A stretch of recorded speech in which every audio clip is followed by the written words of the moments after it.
Good morning, everybody, and welcome to this webinar, Vault Data Standards. Just basically an introduction to what it is, what it can do, and how you can customize it as well.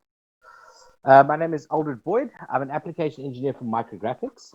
If you do have any questions at the end of this, please, we can either do it in the chat bar and I can answer them, or if you think of anything else after the webinar, you can just give me a shout on my email over there, aldred@mgfx.co.za. Okay, so just a little bit about me. I'm an industry specialist in the manufacturing product, so Autodesk.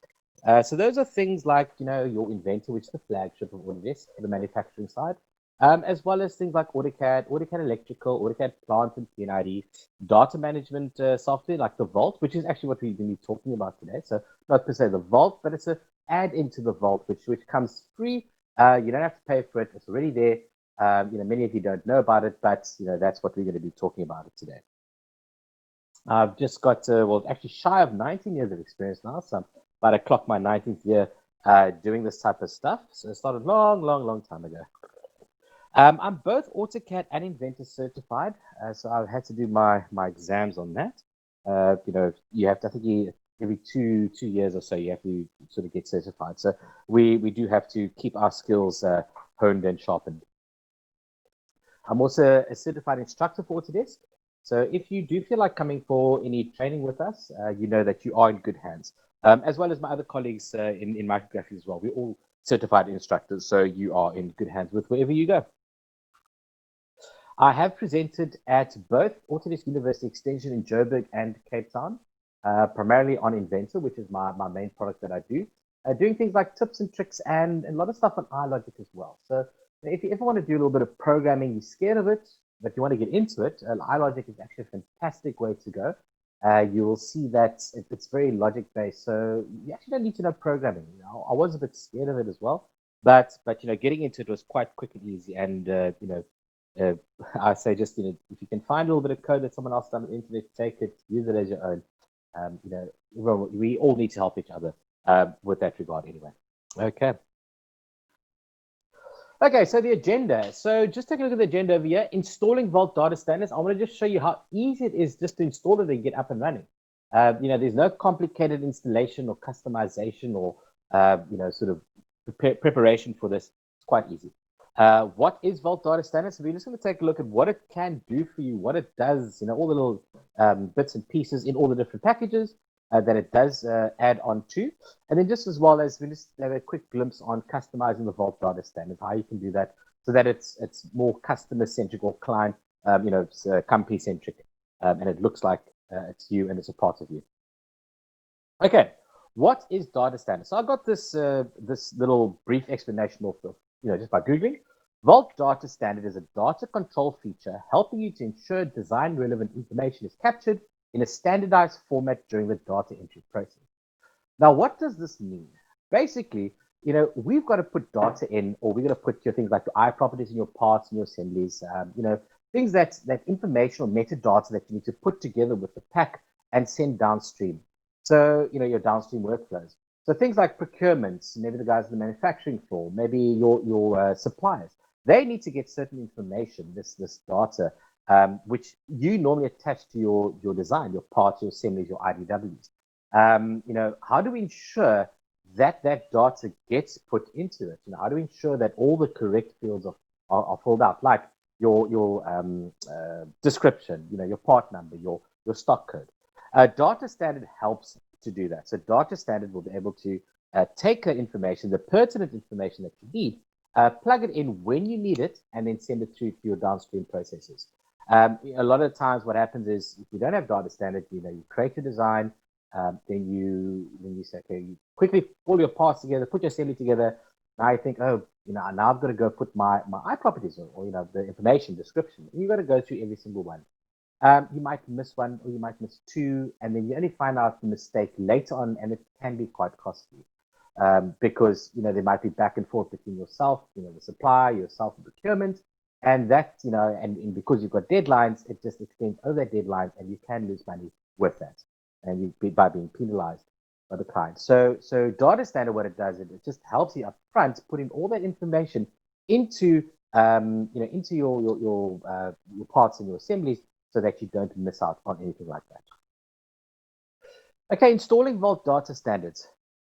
Very, very simple. So you see on the right-hand side over there, we've got our Vault Professional 2020. So normally we just click on install, click, click, click. There we go. Making sure that we've got AutoCAD and Inventor on at least, so that the little tab, the Vault add-on can plug in over there. So what we actually do now is instead of clicking on install, the bottom left, you can see there, you've got install tools and utilities, and then it brings us up over here. So the three options for installation, you've got your Autodesk Vault data standard, which bolts onto your client, Vault client. You've got your Vault data standards for your AutoCAD and your Vault data standards for your Inventor. Okay, so just please make sure before you do install Vault data standards that you've got those three software packages installed before you actually do this. Otherwise, it's going to miss out, and you're not going to. You'd have to, go to Control Panel and do add, remove features and things like that, which you don't want to do. First time, just go in and be done. Okay, so in the Vault client, your Vault Explorer, what is added? Now, please note that this only works with Vault Workgroup and Professional, not Basic. So this functionality is not available in your Vault Basic that you get for free with your Inventor or your AutoCAD. So on the left-hand side of it, you can see a new little new standard file gets created. Okay. As well as if you right-click on any of the folders that you've created, or so if you click on any of the folders that you've created, you'll see that at the bottom there's a data sheet. Okay, so that's additional to what you normally see in the normal Vault. And then if you click on any part or any document that you've got in there, some Excel spreadsheet or a Word document or a picture, you'll see there that two additional tabs are created. You've got your CAD BOM and your data sheet. Okay, so your data sheet has got all your properties, which you can then just see exactly what's going on. So it's a nice, quick visual aid. Normally, you have that little palette on the right-hand side of your Vault, and you can see over there. You click on edit, and you can go edit it. But that's a long, it's cumbersome. With this data sheet over here, you can also customize this to see exactly what you want to see. So you don't have to see everything. You just see what is pertinent, what is important to the job that you're working on. In the Vault client as well, if the things that you can do, you can select a new standards file. Okay, so if I just take a look at this, this is on the left-hand side, new standard file. And when opening it up, you'll see this dialog box pop up with a data card. Now, in the data card, you've got a couple of different options. The first option, you can choose the category. Now, if you've ever worked in Vault Professional, Vault Workgroup, categories are quite important. It defines what you're working with, and it defines how it behaves in a life cycle. So, sort of life cycle, is it going to be work in progress, through to review, through to release to manufacture, go back to work in progress. You can define how it flows through your workflow or your life cycle, as well as, when it gets locked, unlocked, who can see it and who cannot see it. So these are just the basic categories that you get when you install Vault as is. So base, engineering, office, standard, design, representation. So you can add to those. So you see in a little bit later, we'll see, where you can add to those categories. So you first, when you open up, you create a new standards file, it will say, and this is from within Vault Client, by the way, you'll say, what category is this file going to be? So I'll be one of those. The next thing you'll do is you say, what document type is it? So is it an Inventor file? Is it an AutoCAD file? Is it an Office file? And what you can also do is you can set up templates so that when I select that document type Inventor, it will only show me under the template file over here, the third one, that there's only maybe a standard .im, a standard IP, and a standard IDW. Or it could just be, whatever, your templates are. Same thing with AutoCAD and same thing with the Office documents, you can add additional types of documents. So you can say, instead of just Inventor AutoCAD, you can maybe add onto the Office. It could be an Excel document. It could be a Word document, etc. So you can add to this. So it's very, very customizable. And this is all through the data standards. Okay.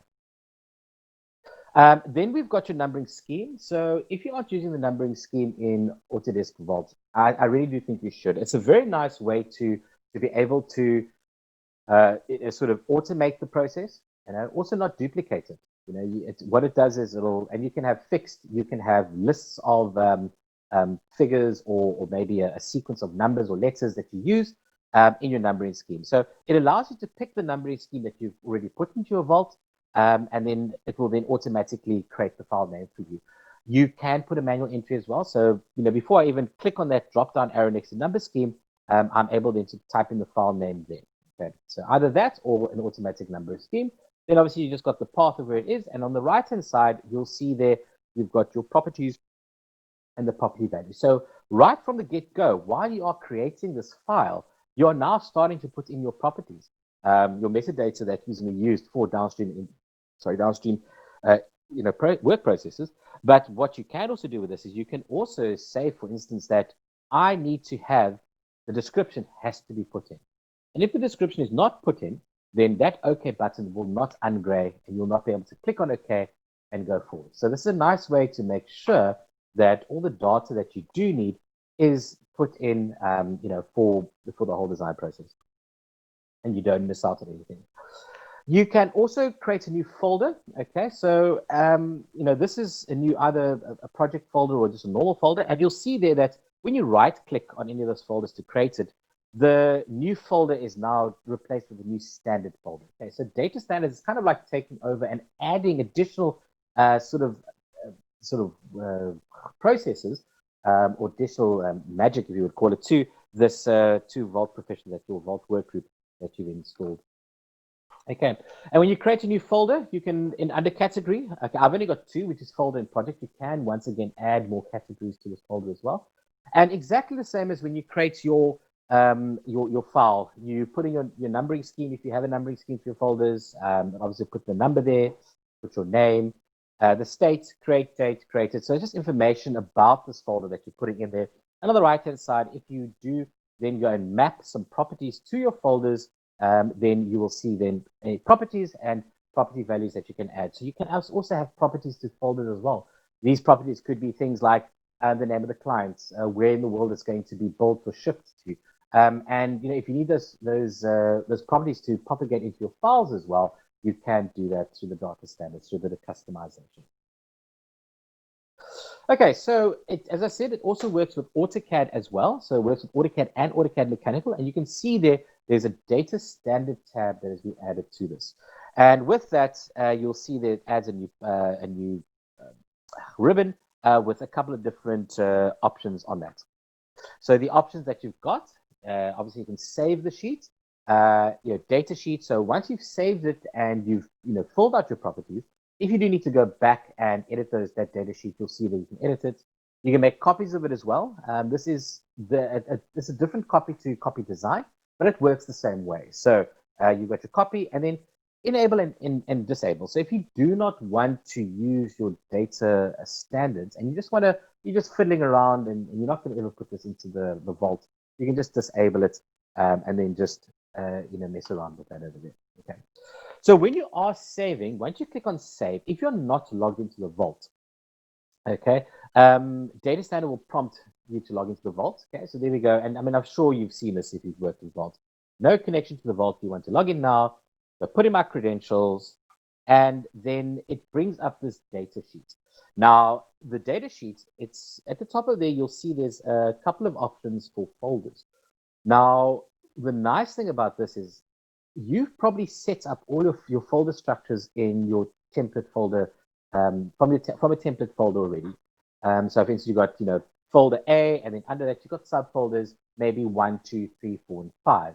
Now those are the only folders that I can actually save into. So if I click on templates over there, maybe it goes folder A, and I click on that, and then it goes into the next bar over there, and it'll say folder 1, 2, 3, 4, 5, and I'll choose one of those folders. If there are subfolders in that, another box will pop up. So you can see it's kind of like a breadcrumb effect where what I do in one option will propagate all the way down to, until the last folder, and that's the last folder that I can save in. So there's no unwanted folders that are going to be created in the vault if you are, kind of locking it down. We're saying these are the only folders I can actually, save into and nothing else, because that's our default folder template style. Once again, then you can choose a category, your number scheme, which will then give a preview of the number, and then you can go put in comments and your property values, as well as at the bottom, it will just tell you where it is saving to. So this is for AutoCAD. You can also make a copy of the AutoCAD file. And as you see there, I was working on XXX036. And then it just gives me a preview. It says copy of XXX00036. Now, because I haven't clicked on OK, it hasn't renamed it. So this is also what it kind of does in your copy design. So have you ever seen that? It doesn't tell you what the number is going to be because it still has to check the database. This is still the interface that I've got in AutoCAD. It hasn't linked to the Vault database to see what numbers actually exist already. Is 036 the last number or is it 042? Because someone else has used my older test numbering scheme and saved a couple of copies up to 042. So then, once I've filled out all this information over here, and I click on OK, then it will check the database and it'll come back, replace that copy of XXX036 with XXX043, for instance. Okay, so AutoCAD, very quick and simple. So, there's not much to it. It's very nice just to quickly check in and check out and copy, all from within Inventor. Now, sorry, AutoCAD, sorry. Now, with Inventor, what's added, once again, you've got a data standard tab entered on the ribbon. And there's a little bit more over here as well. So you've got your save copy as datasheet and save, which is same as AutoCAD, but then you've got a copy as well. Okay, so that's a little bit different. Okay, so they save copy as can also include the drawing. So that's a nice thing, is that if I've got a part and I've got assembly and obviously there's a drawing saved to it, you want to include that drawing as well, so you don't have to go do a lot of rework or have to go redraw a drawing, because as we know, detailing is probably the most tedious part of the design process. So wherever we can make copies, wherever we can take shortcuts, but accurate shortcuts, then those type of workflows are very, very welcome. If I take a look at the data sheets over here as well, the data card, it's very, very similar to AutoCAD. It's actually exactly similar, except that it's got a lot more properties, because as you know, we initially out the box, Inventor has all these properties or properties that you can put in. Obviously, you can go and add custom properties and map it to the Vault so that the two sync together, and you can add additional properties to your AutoCAD files as well. So and that's all done through the Vault. Okay, so just some of the features that you get in Data Standard Inventor. Required values. I just mentioned this earlier. These required values, when either you're coming from Inventor or you're coming from your Vault, you have to fill these in. You'll see there's a little red box, I think, that pops around it, stating that you have to put this data in, and if you don't, you will not be able to save and create this file. Only saving files in permitted folders. As I said, you can go, once I start clicking on those folder options at the top, there's a breadcrumb effect where it will say, right, folder 1, then folder A, then folder 1 to 3, and until you get to the end. Only files that actually exist in the Vault, you'll be able to sort of save into that. And, just if you know how Vault works, I mean, if you had to go and save it into a folder, and it's not sitting on your local drive, if you didn't have the data standards whatsoever. Now, I want to go and save in a folder, and I think, oh, I don't have that folder on my desktop. You have to open up your Vault client, you're going to navigate to where that folder is, right-click on it, so it makes a copy into your workspace, your C drive, and then you'll be able to go file save into that folder so that you know that it's going to go into the correct folder when checking it into Vault. With data standards, that doesn't matter. That folder can exist in your C drive or your workspace, or it might not exist on your workspace. You basically, great, these are the folders I've got in my Vault. I want it to go in here, and it will check it in automatically into the correct folder. Correct category and numbering schemes from the outset. This happens a lot. People, they aren't perfect, but and you might start a drawing, you might select the incorrect one. Through data sets, you can actually say, if I'm going to have an Inventor file, the only category I must have is, or if I choose a certain category, the only file that I can have is an Inventor file. Or if I choose Office, the only files that I can choose is a Word, Excel document. So you can then go now start filtering out through the customization, only certain files or folders with a category. So you don't actually give someone the option to choose the wrong file or folder, or the wrong category, or the wrong numbering scheme. So with a category, you say, I choose engineering category. It'll only give you the 3 numbering schemes that you have allowed for that category. And then you can edit properties as needed for both files and folders. So when you start a new folder or file, you can put your properties in and edit them. If you feel that you change it to the process, you can quickly go to the data card and be able to change it while you're working. Okay, you've got a dedicated copy including drawings. You've got a dedicated replace with copy in assembly and a dedicated replace with copy including drawings. Now that's quite nice. You're doing you've got an assembly, you have a part, it's not really the right part, but you've got another part, got the same geometry, so that at least your constraints won't get broken, and it's got a different part number. Click on it, replace with copy. You know what? I want to have the drawing as well. So you'll just use that functionality over there. This is how it looks, your copy or replace with copy. And basically the same, as the data card when you create it new. Where do you want to save it? So the folder, category, number scheme, and then you just see there the file name says copy of the assembly standard. But as we know, that will get replaced once we either manually change that or as we put a automatic numbering scheme that we've created. So when you do the copy and replace, replace the components you've selected. So you can either select, everything, a sub-assembly or a part. Once you click on OK, if there are multiple instances in the assembly, it will actually ask you, do you just want to change this one, or would you like us to find everything and change all of them? So, for instance, if I've got, one sub-assembly, or maybe I've got some gussets and there's 10 of them, it will replace all of them, okay, with the instance of the new copy that we've got. Okay, so just with saving, when saving assembly and parts, it's quite a nice workflow that it does.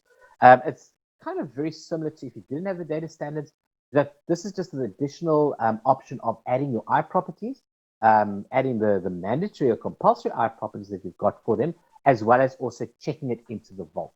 Okay, so you save it. It says save the assembly. Once it's saved that with all the I properties and you put the numbering scheme in it, it goes on to the next part and it says which numbering scheme you want. I want my parts or a sub-assembly numbering scheme over there.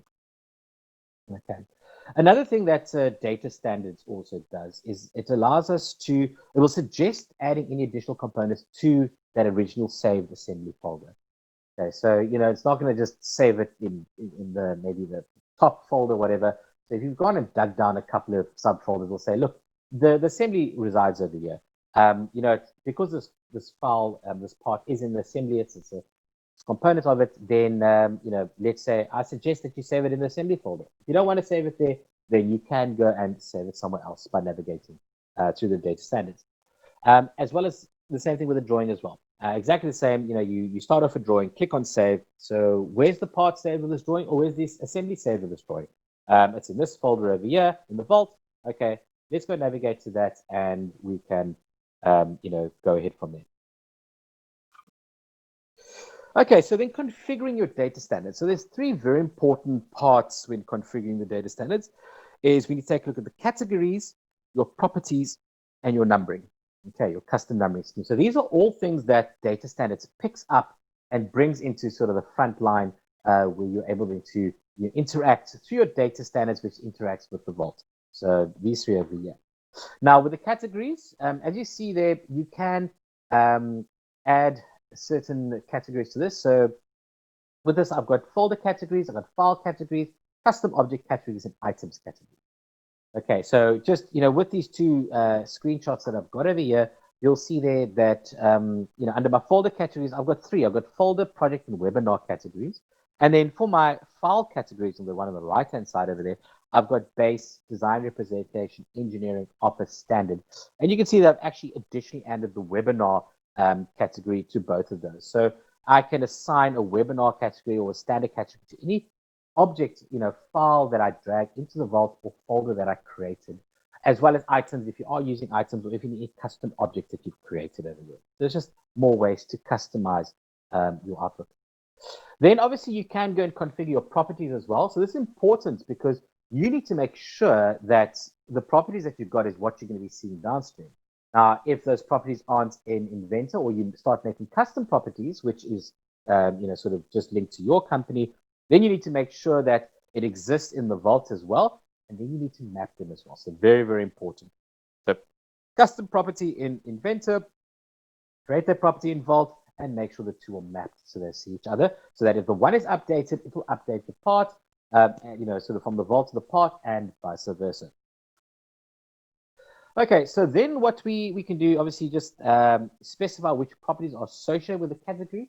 So I can say, right, I just want, for my engineering category, I just want to see, part number, stock number, description. You can just have those three over there. So when someone goes and specifies that this part I'm going to create as part of the engineering category, it will only show those three properties. Okay, so just once again, just feeding those, as I said, it only shows those properties. So you'll see their material, part number, stock number, designer, engineer, material, part number, stock number. Okay. Now that is in alphabetical order. Okay, you can see there that's not in alphabetical order. So you can go and customize that to say what is at the top, what's at the bottom, and to the customization you can also, as I said, see which ones are mandatory. So you'll see there now that I have specified my category, what I want. It's a webinar category, and in the webinar category, those are the properties that I need to fill in. And obviously, for each different category, either be it a file or a folder, an item or a custom object, it will be different, or it can be different.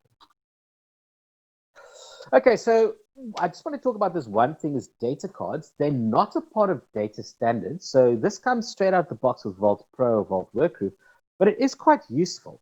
So if I go into my behaviors and I go to my properties, you'll see there's a data card. And in that data card, I can go configure different pages. So you see at the bottom there, page 1, page 2, and 3. And I've configured different properties to sit on each page. Now, this is quite nice when you are, you sort of building up a part. Instead of having just one page where you've got 10 or 20 or 30 different, cards, and you've got to try and stretch it and make it big on your screen so you can actually see what's going on. Just have different little pages and, go through each page by clicking on it. It's all nice and neat there. And it's not too much information, sort of information overload, which might scare the designer off. So when you open it up, you actually open up your data card from within Inventor. So you'll see there under your Vault tab, it's data cards. And under that over there, you'll see at the bottom there, I've got my page 1, page 2, and page 3. And there I've got my property summaries, as well as what has been entered over there. So on the next one over here, you'll see editing the data card. So just the previous slide. At the bottom there, next to that red square, you'll see the edit. I select that. And on that, then you'll see there, I'm able to then go and edit what I've got. So I'm editing my, description. This is the new description. And, I can see all my different parts and assemblies that I've got in here. So whatever I select there, it'll show me the data card for that. So once I've done that, it will then go and write it back to the Vault. Okay, so now we're just making sure that there is new, it's a new property in my parts or my assemblies, and I'm writing it back there. You can see there it's written the value. This is a new description for all of my different assemblies involved and IPTs or parts that I've got over there. So very useful, very nice that we have, sort of linking those two over there. Okay, so just back to the configuration, we've got our numbering scheme. So this is what it looks like. We've never seen it before. So you can say the numbering scheme for a file or folder. What do you want? I've just edited this over here or create a new one.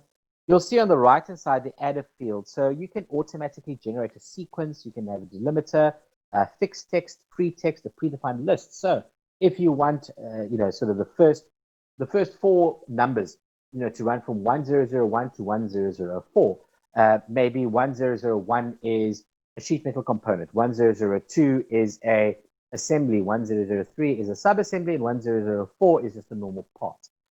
You can do that, generate that. So it'll give you those options when you're creating your numbering scheme with drop-down values. So I want maybe this webinar's numbering scheme, and it's got to have three values. The first is either 1001 to 1004. So in your data card, when you open up your new file, it'll pop up and you'll select that.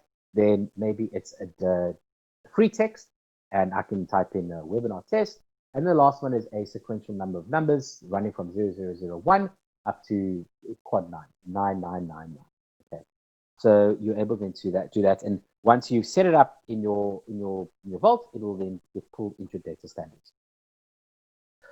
Okay, so Okay, sorry. So this over here, your data standards customization. Okay, so once you've configured it, okay, and you like the way that it looks, then you'll see that you can go and customize it. So you do not have to be a sort of a programming expert. You do need to know a little bit by the use of PowerShell and XAML. PowerShell is Windows functionality programming, so you don't have to know VBA or VB or C++ or anything like that. It's kind of easyish to get into if you can read script or read code. You'll be able to get into this. There are a lot of examples out there on the internet, so please, guys, just go and dig in. The guys who actually work very closely with Autodesk, Cool Orange, they've also got a lot of apps up there. So go there, see what they've got. I think some of them are free, so just take a look on their webpage.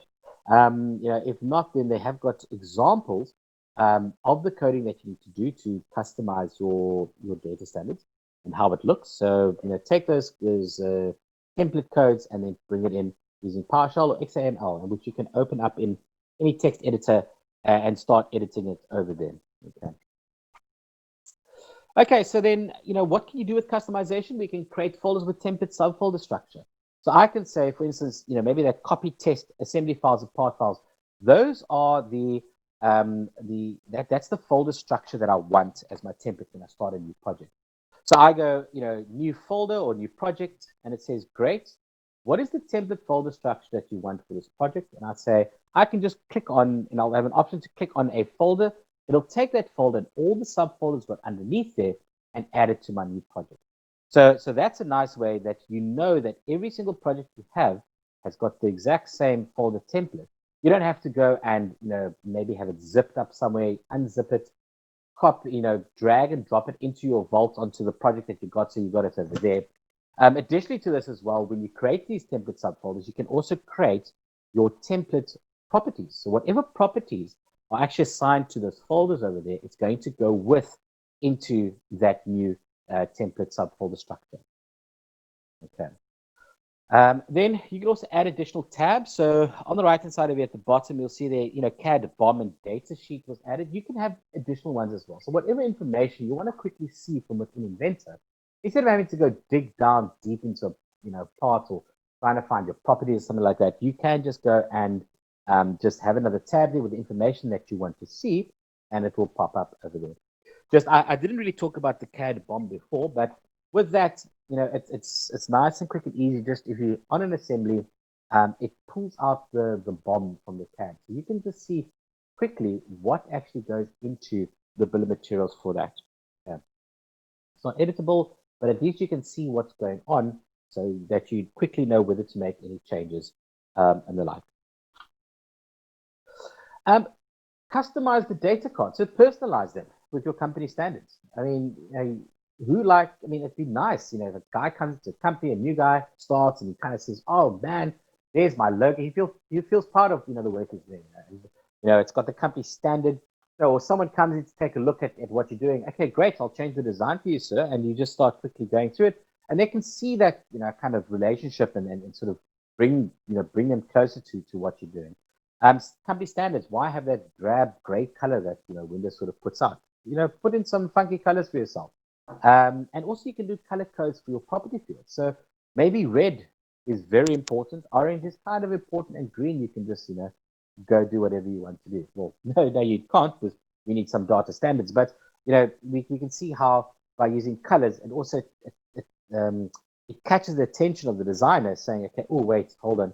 I haven't done this yet. Let me go and change this. Or, this is important. I need to go do that.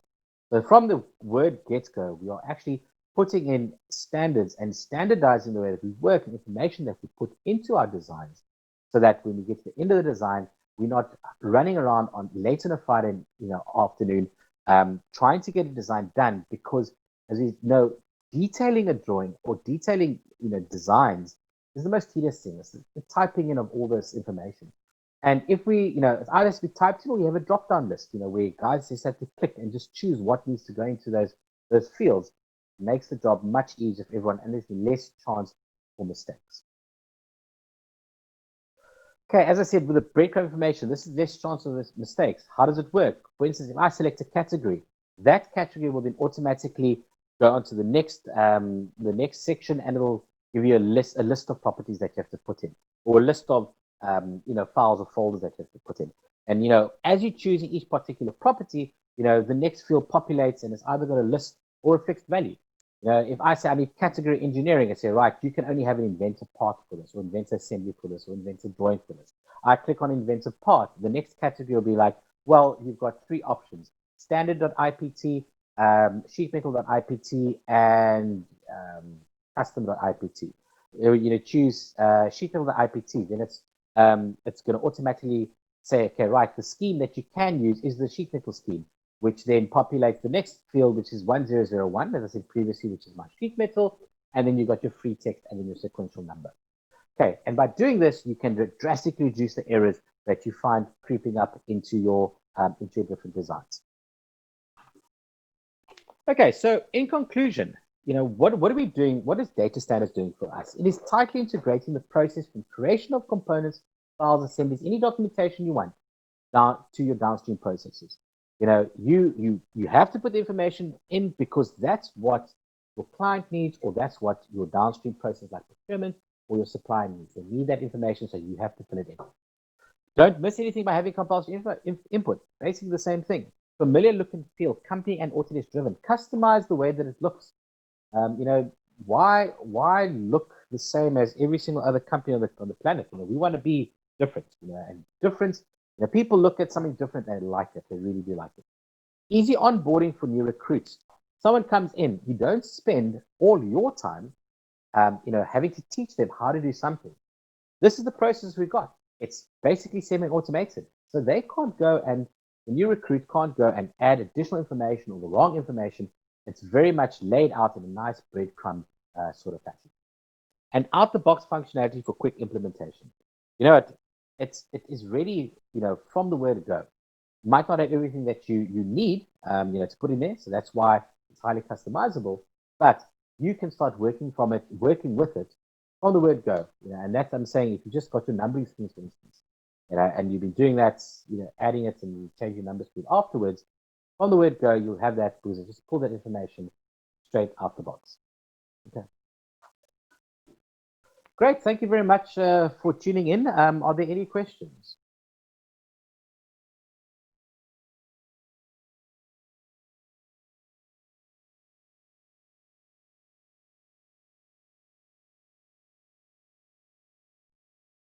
Okay, so no questions. Great. Thanks very much for watching. And I hope you guys enjoy the rest of your Friday afternoon. Enjoy.